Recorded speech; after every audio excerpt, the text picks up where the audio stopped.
This past weekend, Joe Biden and team with Susan Rice met with the big gun controller groups that are all funded by the former mayor, Michael Bloomberg. Now, their agenda has been laid out. It's no secret. They made a lot of promises on the campaign trail to ban popular and common use firearms that are protected not only by the Second Amendment, but reaffirmed as common use by the Supreme Court. Now, these groups left rather elated. Many of the right talking points apparently were brought up, and it's very likely that due to the quick end to the impeachment trial, that we will likely see some action taken very quickly.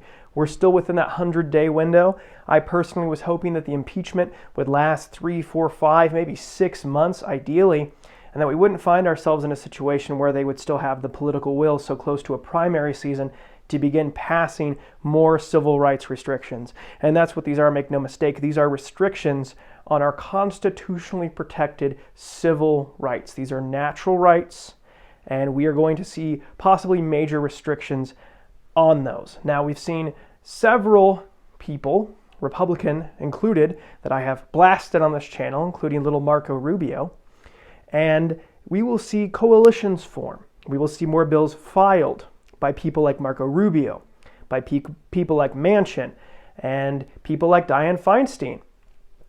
Those individuals will work together. They will figure out a way to make some of this legislation a little more palatable, like expanding background checks, ending private sales. They will go after 80% lowers. They will go after certain types of imported firearms. Just the type of action ATF has taken recently. Look at the type of language.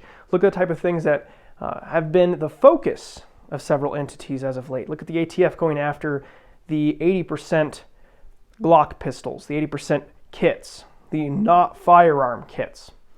So once they get customer lists, and they already did in that case, they will send out letters or they'll go door to door and they'll demand these items back, inevitably. Just, again, based purely on what has already happened with those 80% kits. So make sure you are staying involved. Make sure you are up to date. Make sure you're on the email lists for Gun Owners of America, Firearm Policy Coalition. Make sure you hit those bell notification buttons for your favorite gun tubers. Make sure you're subbed to us on Alt Tech, because without Alt Tech, we won't be able to spread the message. That's why having email lists as well is incredibly important, and I may put together a legislative email list here in the near future. I'll have an update on that, because once we lose the ability to communicate here on places like YouTube, we're going to lose the ability to create calls to action like I'm doing right now. Make sure you're contacting your senators. Make sure you're contacting your representatives. Let them know you will not stand for additional infringements upon the Second Amendment. Over the past several years, we've had essentially no real improvements, especially at the national level. In fact, we've lost more rights. We've had more of the Second Amendment chipped away, and chipped away. We really have no friends and no institutional power left. One of the few things we can do, though, is ensure that that Senate filibuster stays in place. And we have to let these people know and remind them that we will donate to their opposition, and we will actively work to ensure that they get primaried if they continue to go after our rights. Make sure you get involved. Join Gun Owners of America. Join Firearms Policy Coalition. There are other groups. Get involved at the state and local level as well. That's where we've lost a lot of rights in recent years.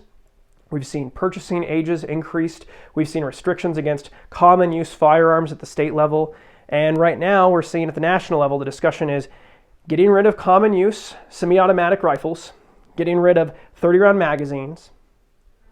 They want to end, they love this gun show loophole. That's a big term they like to use.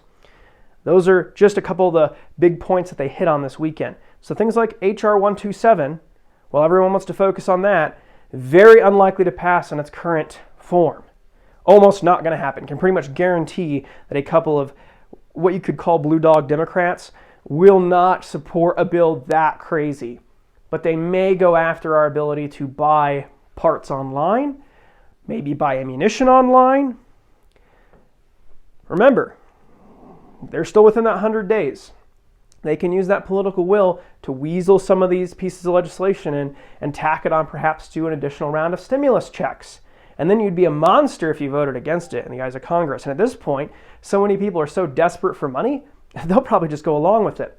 So we really have to pay attention closely to what's happening here, what's happening at the local level, and what's happening at the national level. Make sure you stay tuned to my channel. Like I said, make sure to find me on Alt Tech. I'll have the links in the description below, and find your favorite content creators on Alt Tech as well.